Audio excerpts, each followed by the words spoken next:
ever loved an alcoholic? Drug user? Well, I do. Loved him since he turned up. 5 years after me. He's my brother. And we're going to bury him this year. Because he won't stop. And he can't stop. Or he can't and he won't. Or he won't and he can't. In the movies, they just have an intervention. And then everything works out okay in the end. But in real life, in Australia, they're pretty much happy to let them all die. We've got him into rehab a few times. His mates, his parents, we've got the IV drip in his arm. But he'll just yank it out and walk out the door. Because, you know, in Australia, they have to choose. It's concerning for me because it's killing my family. It's killing his parents. It's killing his 5 kids. Yeah, should be enough, shouldn't it? Should be enough to make him stop. But in Australia, the law is, if you don't want to stay in rehab, you don't have to stay. If you're walking down the street holding a gun to your head, they'd pull over and stop you. You'd have to go away because of mental place. But you can walk down the street drinking a bottle of bourbon and they just keep on driving. I've recently become a Kabbalist, Kabbalah. And Kabbalah teaches a lot of things. But one of the things it teaches is the people that have the most trouble with addiction are Pisces. Guess what my good old brother is? Pisces. You ever tried to talk to a fish? They just swim on by. Just swim on by. I'd like the law changed.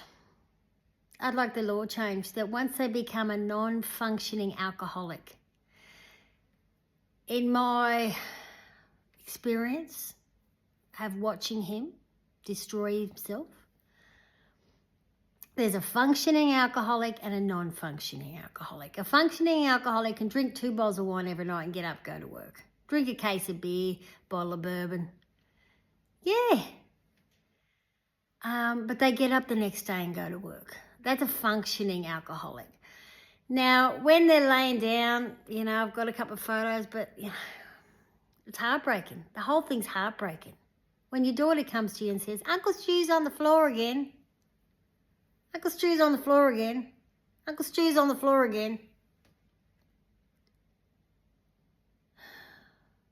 We'll bury him this year. That I'm sure of. Because as a family, we've stood by him. You know, have we done everything right? No. Is he living under a bridge? No. He's not living under a bridge. He's living with his mother. And he's like an anchor. He's pulling it down. He's pulling everybody down. He's pulling himself down. Because he can't stop and he won't stop. An alcoholic or a drug user is someone who can't leave the party. They are self-medicating because of depression, anxiety, pain, something happened to them in their life.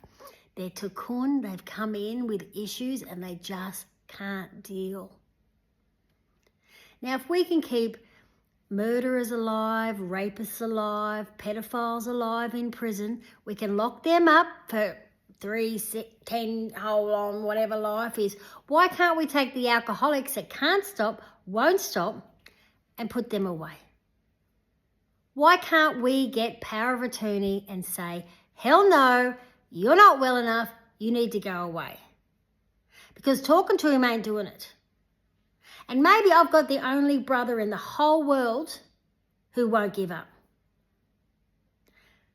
But if this resonates with you at all and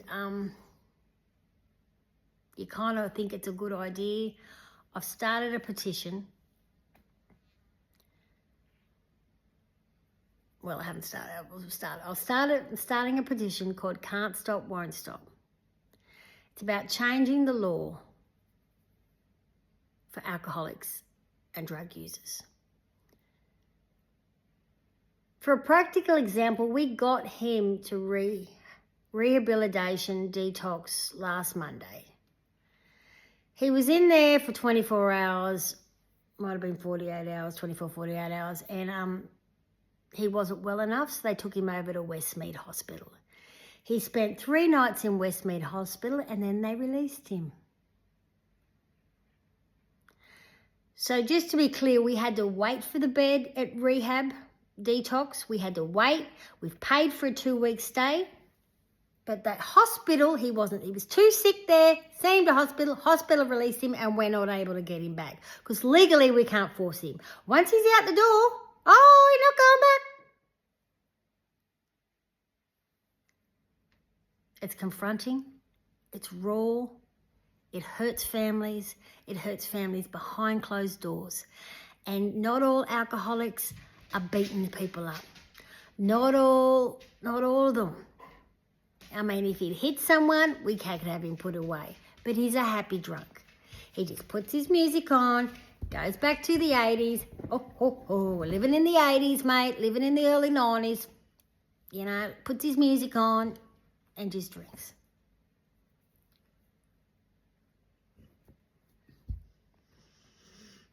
Can't stop, won't stop. I'm not sure when I do this that we're not the only family, but maybe we are. But if you are and this resonates with you, can you reach out? Sign my petition. And